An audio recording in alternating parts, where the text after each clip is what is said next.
Hey there, guys, gals.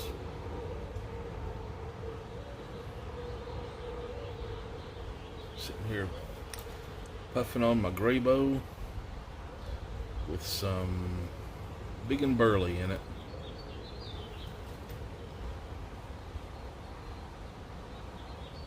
Just overfilled my Zippo lighter. Created a enormous flame, so that was fun.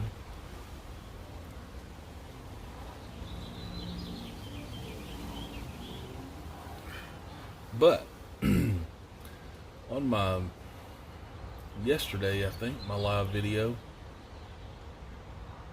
I was talking about the possibility of making a series of videos listing in my opinion, the greatest album from each year since I was born.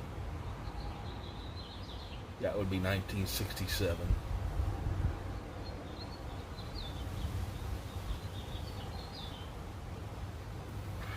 That's quite an undertaking if you think about it, because even in 67 there were probably, just in the rock and pop genre, there were probably close to 300 notable albums released.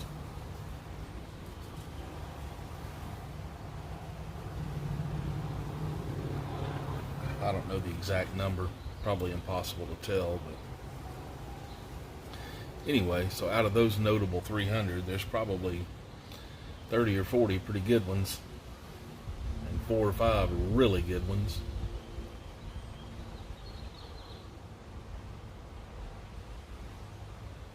So how do you narrow it down? Well, I don't know. I'm going to find out, I guess. Like I said, this is just my opinion. If you don't agree, you are more than welcome to chime in with what you think is good or bad about it.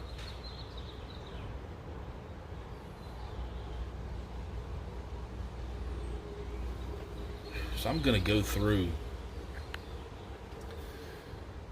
a lot of the albums that were released that year. Not one by one, like talking about each individual album, just kind of naming off some of the highlights that were released. And you'll see what we're up against.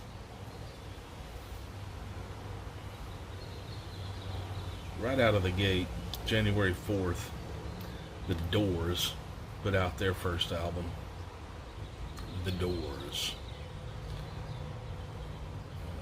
This one is not included for consideration, but a very good album by Miles Davis came out that year, Miles Smiles.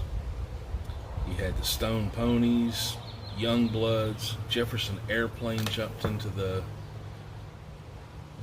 psychedelic scene with Grace Slick on vocals for the first time with Surrealistic Pillow.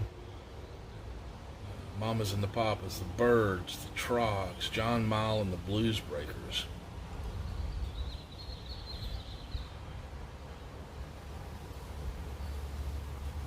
Herman's Hermits, Temptations, Velvet Underground, and Nico. Critically acclaimed album. I'm not a huge fan of it. It's got its charm, I guess, if you want to call it charm.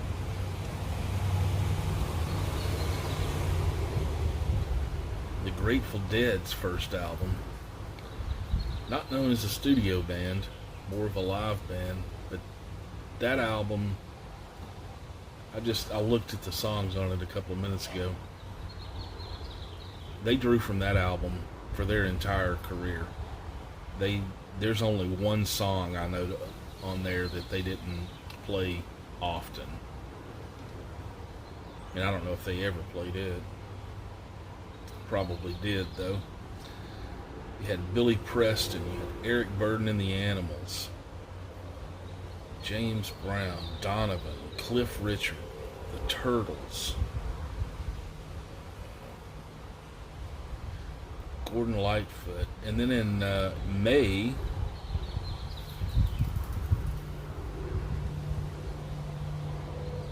kind of a psychedelic month, had an album come out by a band called the Jimi Hendrix Experience. Are You Experienced? Probably the most influential single album that was ever put out, in my opinion. You had Frank Zappa and the Mothers putting out Absolutely Free. Sgt. Pepper's by the Beatles came out that month, 2 weeks after Are You Experienced. To be a kid of 16 or 18 in 1967. The Lovin' Spoonful. David Bowie's first album came out. Small Faces, Moby Grape. The Hollies, Roy Orbison, Booker T and the MGs. Leonard Nimoy put his album out that year. The Bee Gees' first album came out. The Beach, not that one. The Yardbirds, Little Games came out.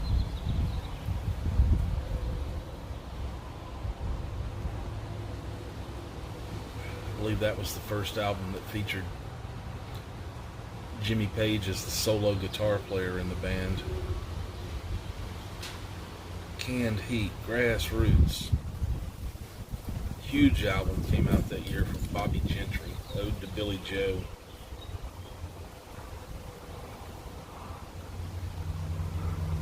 Pink Floyd's first album came out that year, Piper at the Gates of Dawn. Janis Joplin with Big Brother and the Holding Company.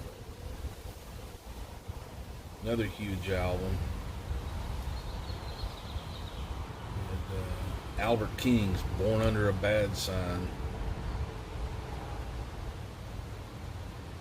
An album a lot of you might have missed. If you're not into this guy, you probably never heard of him. An album called Goodbye and Hello by Tim Buckley. He was like a singer-songwriter, folk, psychedelic rock kind of stuff. Very talented guy. Wrote some great songs. Spanky and Our Gang, Electric Prunes, Vanilla Fudge, John Mayall and the Blues Breakers, The Kinks, The Beach Boys put out Smiley Smile that year. It was supposed to be Smile, but it never really happened. The Doors came out with their second album in September of that year. So 9 months after the first one, Strange Days. Arlo Guthrie put out Alice's Restaurant. Procol Harum's first album.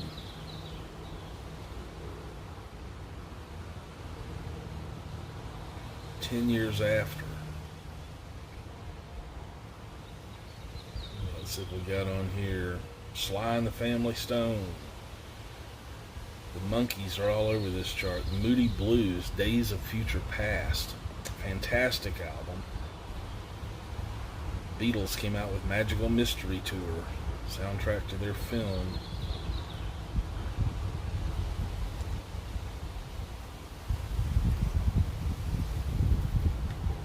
Then in December, you had Jimi Hendrix Experience again with Axis Bold as Love, probably their least popular album while he was alive.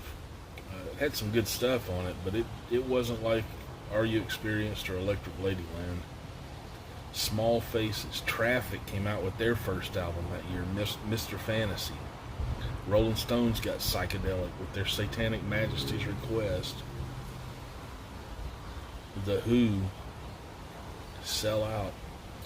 Beach Boys put out a soul sounding album that year, Wild Honey. Bob Dylan came out with John Wesley Harding and a kind of a return to acoustic music after having explored electricity for 4 or 5 albums. So you can see there were some really good albums that came out that year, and then a bunch of others that weren't listed in the date. They just kind of, I guess the release date was lost at some point, but you've got some pretty good things on there. There was one album on this list I wanted to mention for sure. What was it?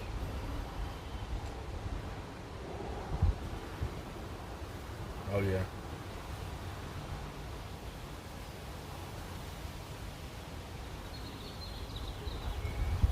Had a great album by Flatt and Scruggs with Doc Watson called Simply Instrumental.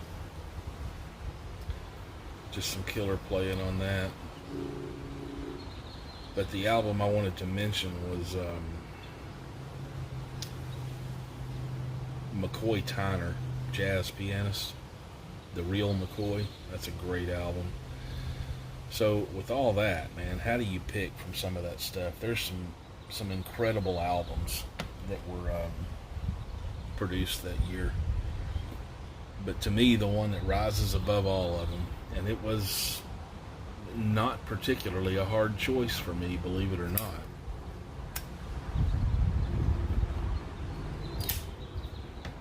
The years that follow, there's some really difficult years to choose from. But anyway, 1967.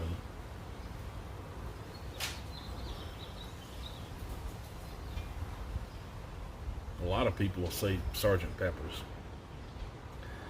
I don't think that's even the Beatles' best album by far. In fact, on my Beatles album list, that one falls pretty far down.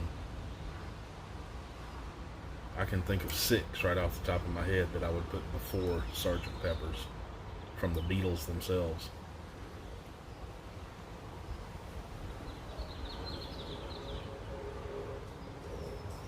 The Doors, that album is really good.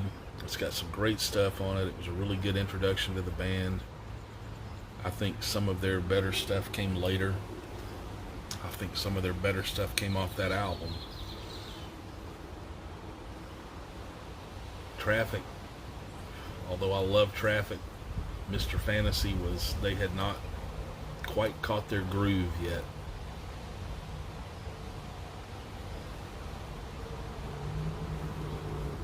There was internal strife in the band. Even at their first album, Dave Mason left right after it came out.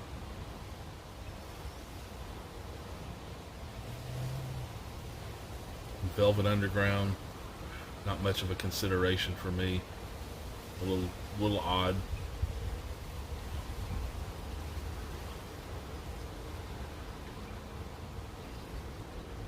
Some great jazz and blues came out that year. This is more about rock or pop or something like that. It would be a completely different thing to try to include jazz and country. Several classic Merle Haggard albums came out that year.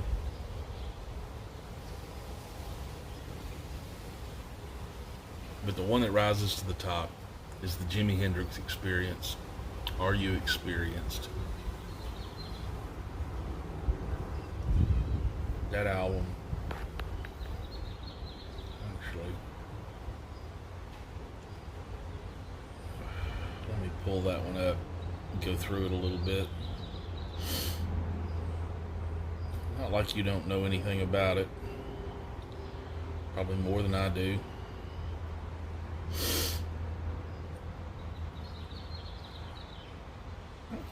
Are You Experienced?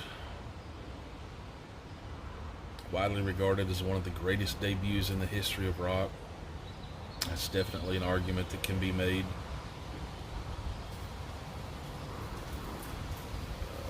Let's see what the tracks are on it.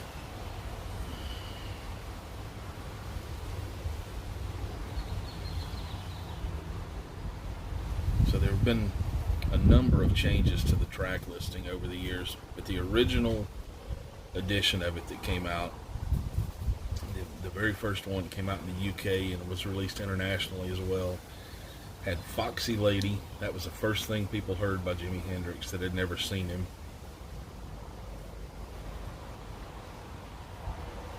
Manic Depression, Red House, Can You See Me, which is an interesting song. Love or Confusion, I Don't Live Today, another great song. Made Us Be Love, Fire, Third Stone from the Sun, Remember, and Are You Experienced?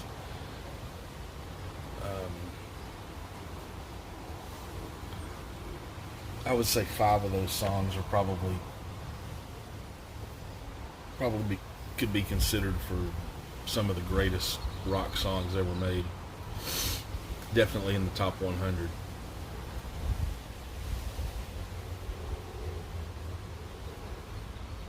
Started his ascent to the top of the rock world that lasted very short time, 3 years,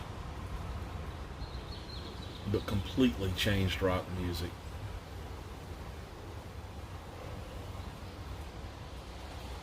I would say there have been about 4 or 5 major shifts in rock, popular rock kind of music over the years. One of those was when Elvis came out.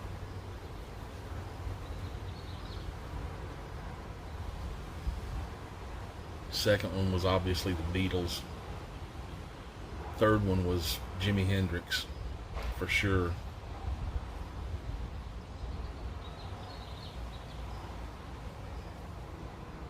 We didn't really see another big shift like that until like heavy metal really started picking up steam in the late 70s, early 80s. Van Halen era, maybe. Not that they're heavy metal, but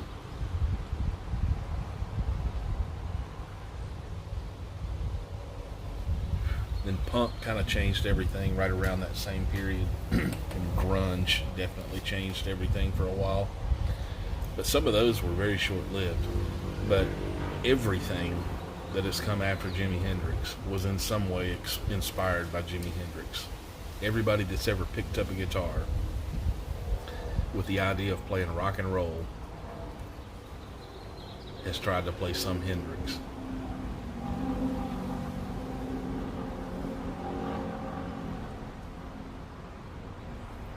I know I have. I used to love to play Hey Joe, Red House. I love to jam to Red House.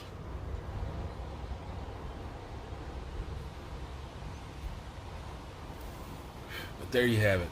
The best album from 1967, in this man's opinion, was Are You Experienced by the Jimi Hendrix Experience. Let me know what you think. Am I crazy? Am I missing something? You have something that you think's better? Share it. Make a VR if you want to. I'm going to do these on up through 2019. I don't think I'll do one for this particular, although by the time I get to this year, maybe next year. Some of these years are very difficult.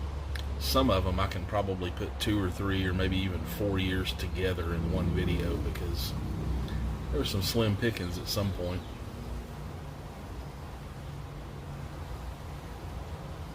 So there you go.